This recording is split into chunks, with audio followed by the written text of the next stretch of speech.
takou, by som povedal, vyslovene ekumenickou školou.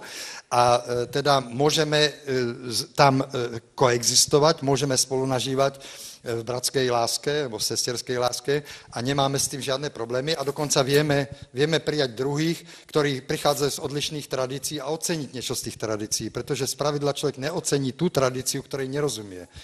Že ako, je to spravidla tak, že čím hlúpejší, tým radikálnejší. Viete, ale tak u nás, chvála Bohu, že je táto pestrá smesica tradícií. Nech sa páči ďalej. To je opäť vec, ktorú nemusíte ani čítať, ale ktorú som tam dal pretože ukazuje, že katedra každý rok od roku 1995 konala vedecké konferencie. Pripraviť ich nie je také jednoduché. Rôzne témy sme mali, začínali sme evanjelikálne kresťanstvo, potom úpadok a obnova cirkvi v dejinách, evanjelikálna teológia a tak ďalej. A naposledy, vidíte, posledný rok, dúfejme, že to zase nie je prorocké slovo, tanatologické aspekty kresťanskej existencie. Thanatos znamená smrť, viete, teda aspekty smrti. No. Takže dúfajme, že to je len záležitosť toho, že náš vedúci to študuje a je v tom dobrý. Európsky odborník, tak sme chceli sa k tomu pripojiť my, ktorí to tak moc neštudujeme. Tak toto je treba vedieť, že z každého toho vyšiel zborník. A keď by ste čokoľvek hľadali z tej oblasti, tak tie zborníky sú.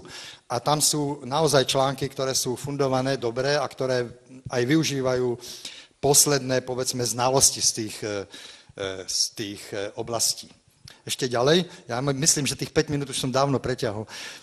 Boli aj katechetické konferencie, prepáčte. A to sestra Danka Hanesová s Noémou Bradňanskou organizovali celé roky a bolo to veľmi dobré a požehnané. Takzvané ekumenické workshopy. Tie boli viacej než vedecky orientované na praktickú stránku na pomoc učiteľom nedeľných škôl. No a boli dosť dobre navštívené, ako vidíte, v tej druhej zarážke. Môžeme ísť ďalej. Zase to nemusíte čítať, ale má to dokumentovať, že sme boli zapojení v mnohých domácich i vedeckých výskumných projektoch. Ďalej. Toto je len to posledné číslo si prečítajte. Ku koncu roku 2013 vedecká knižnica univerzitná evidovala 1120 výstupov našich učiteľov z našej katedry, čo je nemalé číslo. Môžeme ísť ďalej. Teraz máme vedecký časopis Testimonium Fidei, predtým sme mali evanjelikálny teologický časopis. Chcem vás pozbudiť nielen k tomu, aby ste čítali tie časopisy, ale aj k tomu, aby ste ich distribuovali a aby ste sami, pokiaľ ste naši absolventi, alebo aj nie ste, ale máte niečo odborného charakteru, čo by ste rádi publikovať, aby ste nám dali vedieť, pretože určite budeme veľmi rádi, keď naši absolventi nájdú aj takéto vedecké fórum v tom časopise. Môžeme ďalej. Knižnicu chcem ešte spomenúť. Na Jarošovej ulici máme knižnicu. Sestra Danka Hanesová je vedúca tej knižnice. Momentálne sa prerába knižnica a takým skutočne ako človekom, ktorý okolo toho behá a dňom i nocou na to myslí, aby sme nepremrhali prostriedky, je kolega Albín Masaryk, tak ďakujeme mu za to, možno by som mohol aj zatlieskať, lebo ešte mu nikto za to nepoďakoval zatiaľ. Ďakujem pekne. Spomínam tam aj ľudí, ktorí tam pracovali, ale máme už málo času, tak pôjdeme ďalej. To už je skoro záver.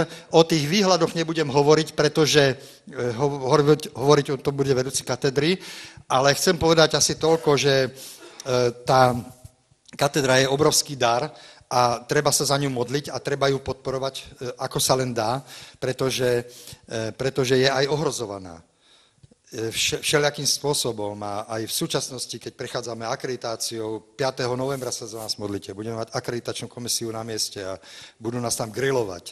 Mňa majú grilovať pol hodiny, no tak uvidíme, čo z toho bude. No. Ale akreditácia je najvážnejšia vec na vysokej škole. Keď neprejdete akreditáciou, tak sa končí. Tak prosíme o vaše modlitby. A ešte posledný slajd, poďakovanie. Cirkvi ZECU sú najvernejší sponzori, pretože sponzorujú každý rok. Každý rok posielajú, každá z cirkví za tie roky už dala vyše 1 000 000 korún v starej mene. Takže to je pekné. Aj nový člen ZECU sa pravidelne akože už teraz v tej novšej dobe podiela na sponzoringu. Ale mali sme tam aj iných sponzorov. Snaď osobitne by som spomenul International Needs Slovakia. Brata Šinka, je tu brat Šinku niekde? Tam je. Zdravím ťa, Pálko. Tak to naozaj oni odviedli veľa roboty, najmä v oblasti štipendií, ale aj inde. A sme rádi, že vás máme ako sponzorov, ktorí nám pomáhajú. Ale nemôžem nespomenúť aj OCI, že Overseas Council International, alebo Mustard Seed Foundation v oblasti štipendií nám veľmi, veľmi pomáhali. Aj metodisti, svetoví metodisti vypísali štipendia, ktoré neboli používané iba metodistami. Potom ďalší, mnohí nemenovaní sponzori, bolo ich fakticky veľa za ten čas, ktorí nám pomohli aj kúpiť knižnicu. Keby Danka spomenula všetkých, ktorí nám pomohli kúpiť, opraviť, teraz zrestaurovať tú knižnicu, bol by to asi dlhý rad. Tak spoločne snáď len by sme mohli tak v srdci povedať ďaká Bohu. Ďaká Bohu za tých, ktorí nás i finančne podporili. Ďakujem vám za trpezlivosť a pochopenie. Milí kolegovia a kolegyne, začnem takto úradne. Milí spolupracovníci na katedre, na Vinici Pánovej, milí absolventi, študenti, vzácni hostia, milí bratia a sestry. Som úprimne rád a vďačný Bohu, že dnes si môžeme slávnostne pripomenúť 20. výročie založenia a existencie našej katedry, a tým aj štúdium teológie a jej príbuzných vied tu v Banskej Bystrici. Dnes je deň spomienok a deň vďačnosti. Keď si pripomíname našu nedávnu minulosť, je dobre pripomenúť si aj našu prácu, a zvlášť tú vedeckú, ktorá je koniec koncom akýmsi kameňom uhoľným pre existenciu našej katedry a aj fakulty, vlastne každej fakulty a každej univerzity. Bez nej nie je možná akreditácia a teda ani fungovanie žiadnej verejne uznávanej školy. Pravdou však je, že v cirkvi sa stretávame s určitými výhradami, ba aj nevraživosťou, čo sa týka odbornosti alebo vedy. Ako keby sa Bohu ľúbilo mať svoj ľud bez vzdelania, ľud nerozmýšľajúci alebo naivne veriaci. Pýtam sa, je tomu skutočne tak? Je to správne? Trápia vás a aj nás dve otázky, ktoré by som chcel teraz ohľadne vedy a výskumu na katedre teológie a katechetiky, k čomu som dnes večer dostal mandát, nielen nadhodiť, ale aj hľadať na ne odpoveď v tom rade ako biblista v písme. Pokúsim sa aj o takýchto odborných otázkach hovoriť celkom jednoducho. Dve otázky. Za prvé. Je veda a výskum pre vieru, cirkev a teologické školy zbytočná, či priam škodlivá, alebo potrebná? Za druhé, ak je veda dôležitá, ako ju treba pestovať tak, aby veda viere neškodila, ale naopak podporila, zveľaďovala a chránila ju? Dovoľte mi odpovedať nepriamo, a to s pomocou niektorých príkladov z apoštolskej cirkvi, kde občas takéto otázky tiež prichádzali na pretras. Svoje myšlienky chcem rozviesť v 3 kapitolách. Dovoľte mi, aby som pristúpil ku kapitole 1, ktorá nesie názov Apoštolská cirkev, jej výskum a jej vedci. Je pravdou, že podľa Lukáša Ježiš povolal svojich 12 učeníkov potom, čo celú noc premodlil a dobre si premyslel, koho si má vybrať za apoštolov. Urobil tak podľa vtedajšieho rabínskeho zvyku, ako aj to, že sa im potom venoval viac než 2 roky a vyučoval ich poslaniu. Napríklad kázanie na hore alebo jeho podobenstva svedčia o tom, ako a čomu ich vyučoval. Nebolo to len jemné rozjímanie o Božej láske a budúcom blaženom živote v jeho kráľovstve. Ježiš im vykladal zvlášť Tóru, čomu sa mali učiť, veru aj naspamäť, a učil ich správne vykladať aj prorokov a dobre aplikovať na svoje vtedajšie pomery. Zvlášť o spasení a chápaní jeho poslania ich mnoho učil. Užíval príklady nielen z uznávaných starozákonných spisov, ale aj z takých, aké dnes označujeme ako apokryfy alebo pseudepigrafy, napríklad knihy Makabejské, Múdrosť Šalamúnovú, 4. knihu Ezdrášovú, knihu Judit, Žalmy Šalamúnové a tak ďalej. Ježíš mal o tom veľmi dobrý prehľad, teda niekedy sa to musel naučiť aj on. Už od detstva sa učil žalmom a prorockým spisom a naučil sa aj rétorickej argumentácii. Okrem toho poznal dobre náboženské a politické pomery svojej krajiny, ba mal znalosti aj z židovského a rímskeho práva. Poznal život ľudí a vedel k ním vhodne prehovoriť. Časť jeho podobenstiev má svoj pôvod v egyptskej Alexandrii a niektoré jeho výroky sa dajú definovať v múdroslovnej literatúre helenistickej. To všetko svedčí o tom, že Ježiš bol dobre pripravený na svoje poslanie a na učenie svojich apoštolov, ktorých nabádal k viere a poznaniu svojho poslania v kontexte jeho učenia. A veru, ako evanjelista Marek častejšie uvádza, učeníci nevždy boli tými najlepšími študentmi. Museli to pozdejšie pocítiť aj oni sami, keď boli čoraz častejšie konfrontovaní so svojím okolím a Ježišovým nárokom na ich službu.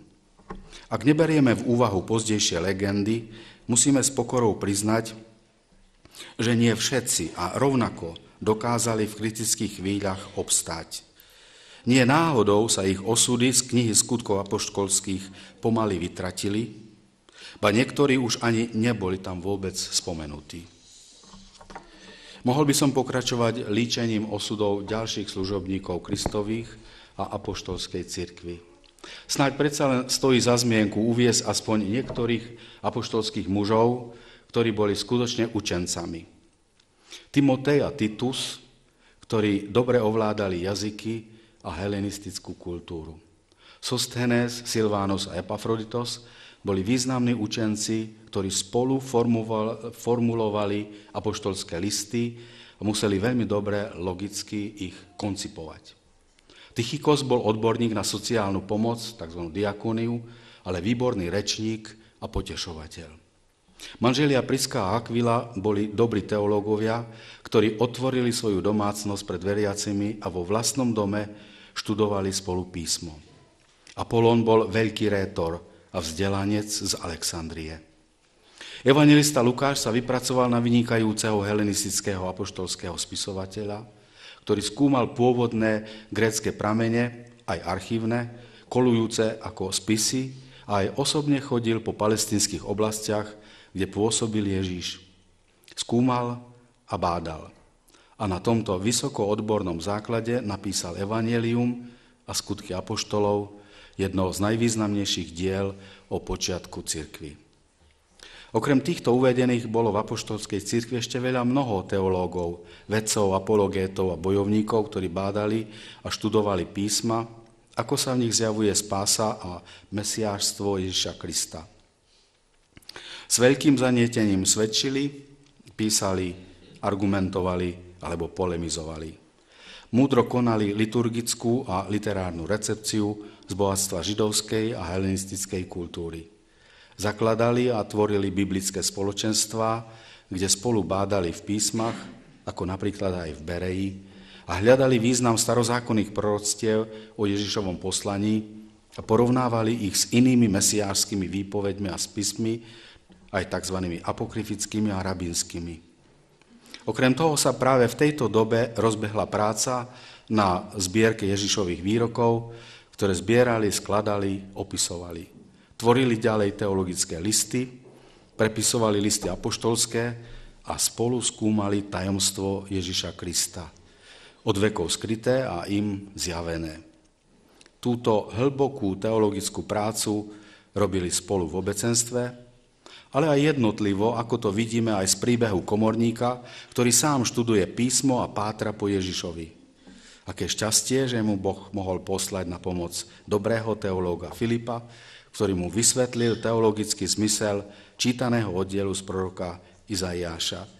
Mohol ho tak uviesť do tajomstva Božieho a zasvetiť ho tomuto tajomstvu.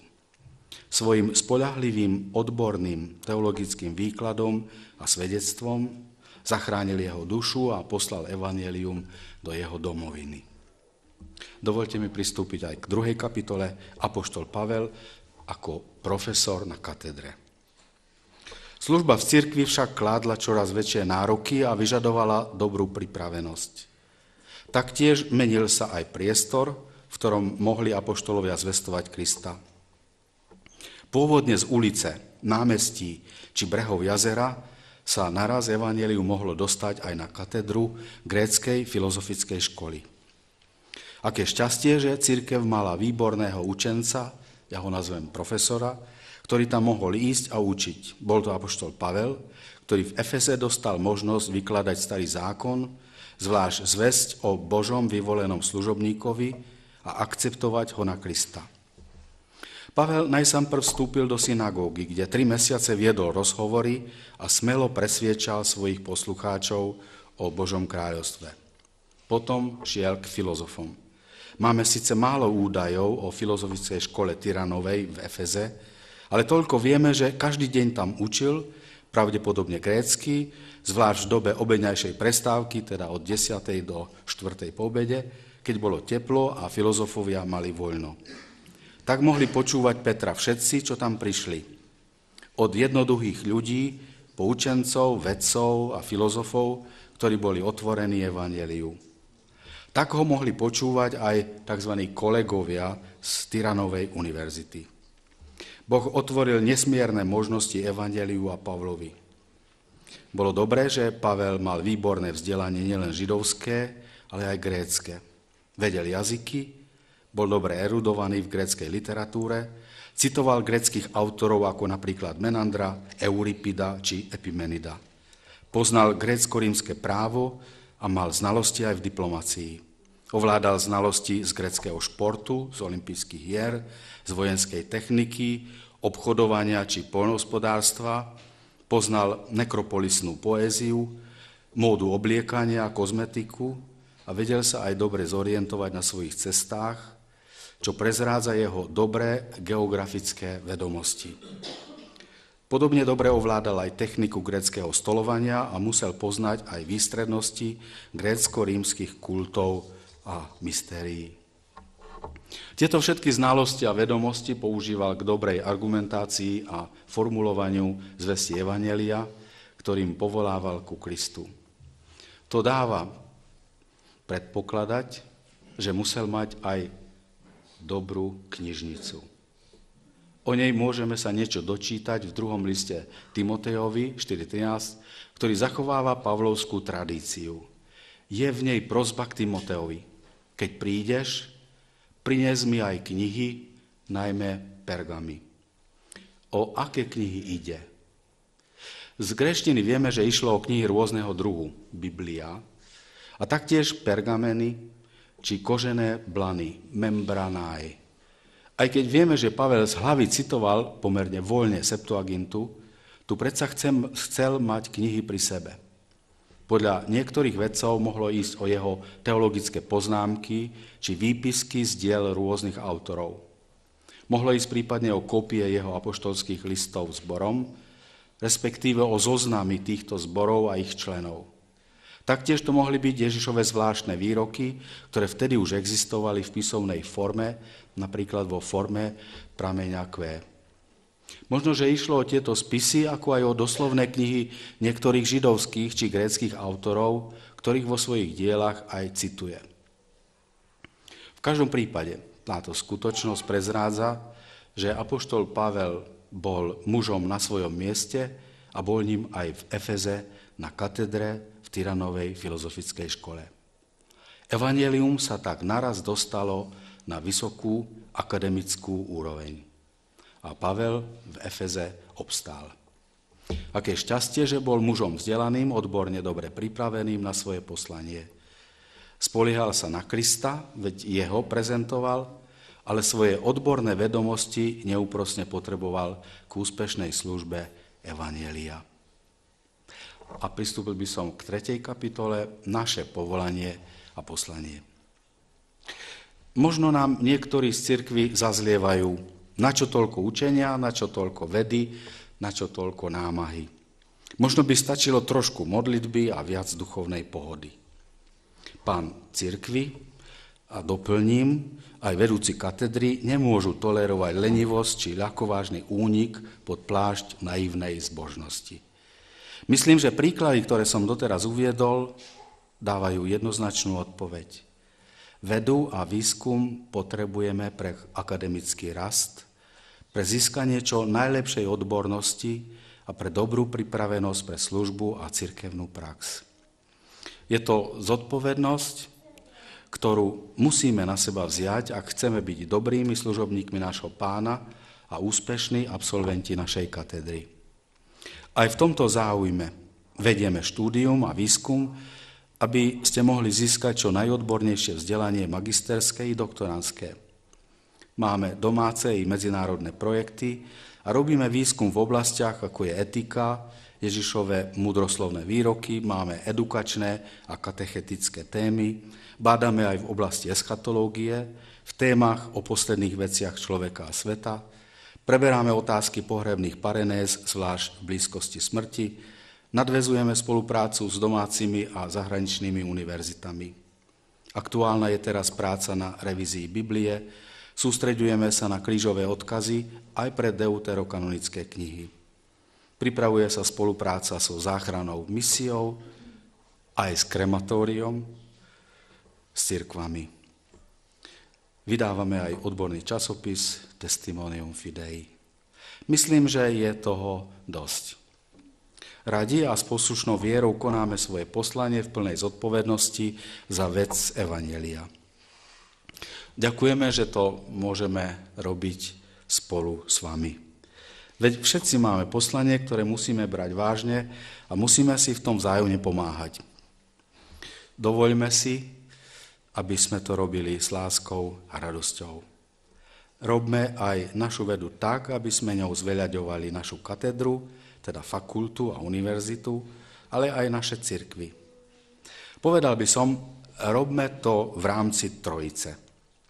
Totiž ak máme trojicu Otec, Syn a Duch Svätý a máme trojicu viera, nádej a láska, tak môžeme mať aj trojicu praktického akademického života. A to za prvé štúdium písma a modlitba, čo je viac menej osobného charakteru. Za druhé veda a výskum, to je skúmanie dobových a dnešných súvislostí, výroky múdrych učencov, biblistov a teológov. A za tretie svedectvo a služba, totiž formulovanie a zdieľanie nášho poznania viery slovom a písmom, prezentácia Ježiša Krista ako Pána a Spasiteľa, oslava jeho vznešeného mena, výchova, služba, sociálna pomoc núdznym, to je Ježišovým maličkým a tak ďalej. Buďme a sme vďační Bohu za uplynulých 20 rokov. Buďme odhodlaní si túto skutočnosť nielen ako spomienku zachovať, ale sa rukami, hlavou a aj srdcom pričiniť, aby náš rast bol ešte účinnejší a požehnanejší. Nech nám v tom Pán Boh pomáha.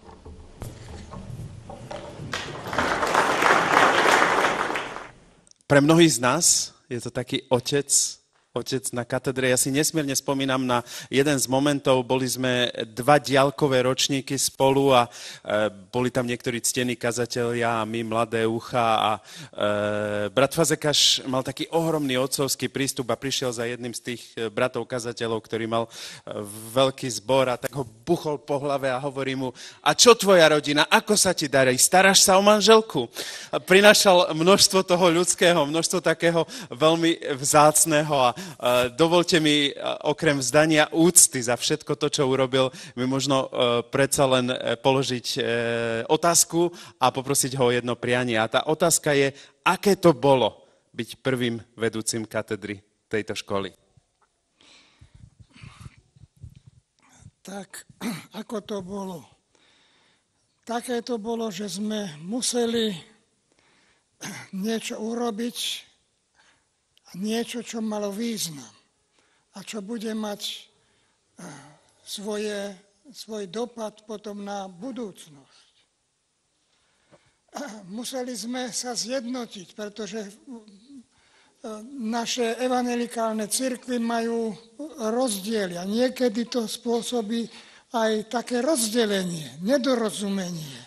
A my sme museli to dávať dohromady s tým, že tie zvláštnosti každému ponecháme. Nech si to robí podľa svojho, ale nech prispieva k tej jednote, že chceme niečo pre naše cirkvi, pre veriacich ľudí niečo urobiť a aj pre tých, s ktorými sa potom stýkame. Veľmi pekne ďakujeme. A ak by som sa vás mohol spýtať, čo by bolo vaše prianie pre školu, pre cirkev na Slovensku, pre ďalších študentov na tých ďalších 20 rokov? Pozrite sa.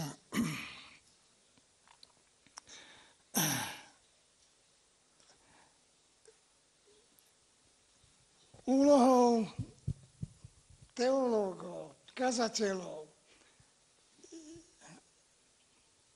by som povedal, no, má to dve stránky. Tá jedna je explikácia, tá druhá je aplikácia. Explikácia znamená výklad, vyloženie. Čo je tam, čo je vlastne tam. Tá druhá stránka je aplikácia. Priloženie. Teda to, čo vyložíme, aby sa to stalo skutočnosťou. Jedno heslo sa mi stalo veľmi prospešným v mojom živote. Je slovo a je čin. Ten výklad má za úlohu vyložiť slovo, aby to bolo naozaj to slovo. A tá aplikácia, to priloženie, čo z toho teda nasleduje, čo som vyložil, čo to znamená prakticky. Slovo a čin. Ten čin sa lepšie uvidí a pozná s našimi očami, nie našimi ústami. Ústa môžu veľa vykonať, ale oči preverujú, či sa to stalo skutočnosťou. Jedno heslo by ste si mohli potom pamätať. A síce to, že o ten čin sa jedná. Kto toto vie, urobí.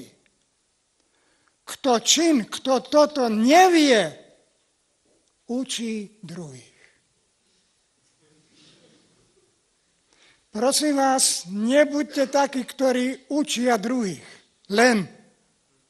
Buďte takí, ktorí to, čo ste zistili, to ste dočítali, ktorí to aplikujete, prikladáte k tomu, aby správne fungovala mládež, aby správne fungovali manželstva, aby správne fungovala misia a tak ďalej. Aby sa to stalo činom, nie len učiť. Alebo ešte ako druhé heslo hovorí, som to zabudol.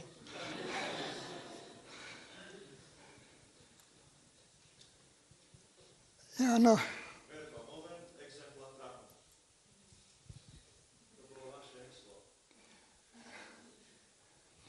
Môžeme sa mýliť, ale nesmieme sa stať nudnými.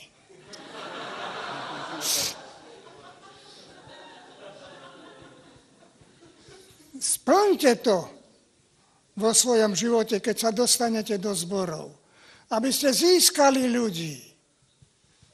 Aby sme nemali takú, ako Karl Barth hovorí, bezhumornú existenciu, ktorá nudí a nepriťahuje.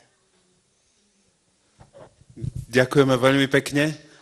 Je to veľmi vzácne a vy ste naozaj pre nás všetkých boli naozaj nie len mužom, ktorý hovoril, ale aj mužom činu. A my zase na oplatku môžem povedať, že sme boli tí, ktorí sa aj mýlili. Neviem, či sme pri tom boli aj vtipní, ale ďakujeme za všetko, čo ste nám dali. Buďte požehnaní. Veľa Božieho požehnania.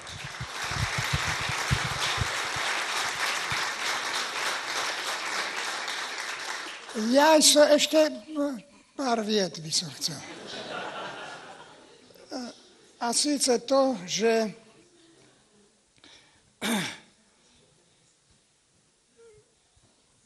zišli sme sa tu a pôjdeme potom, keď sa rozídeme, tak po svojej práci, ale bolo by dobre, keby sme sa naučili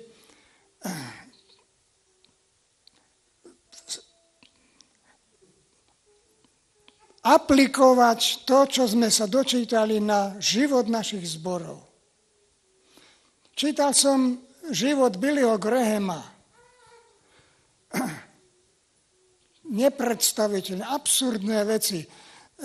Nielen tisíce zhromaždených, ale tisíce tých, ktorí sa na evangelizáciách rozhodli pre Pána. A ja by som bol rád, keby z tejto školy zišlo také prebudenie v našich cirkvách. Aby sa to nielen hlásalo, aby sa to nielen kázalo, ale aby ľudia boli oslovení. To bolo mojím teologickým a celým vedeckým a náboženským úsilím Kristovo pánstvo.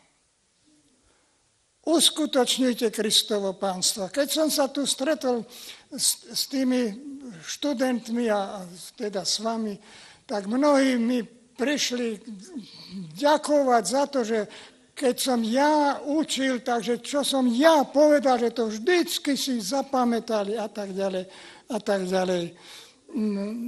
Prosím vás, nedívajte sa na mňa ako na toho, ktorý niečo senzačné povedal. Ja som robil doktorát a docentúru a všetko s tým vyznaním, že Ježiš Kristus je Pán. To bolo moje vyznanie. Ale prosím vás, nedívajte sa na mňa ako na toho, ktorý bol tu veľký človek. Ja nie som veľký človek, ja som Kristovec len. Kresťan, ktorý poslúcha a skláňa sa pred autoritou Pána Ježiša. Buďte i vy takí. A toto si zoberte odo mňa. Nie, že som taký a onaký bol. Fazekáš nie je vedec, nie je veľký a tak ďalej. Fazekáš je Kristovec. Je ten, ktorý slúži Kristovi. A to je veľká úloha, takže mám aj, by som povedal, mnoho vecí, ktoré by som ináč robil, keby som ešte raz mal žiť. A urobte to lepšie, ako ste to na mne videli. A nech Pán Boh vás požehná, pretože to je jediné požehnanie, keď môžem vykonať niečo pre Pána Ježiša. Amen. Ďakujeme vám veľmi pekne. Ďakujeme veľmi pekne.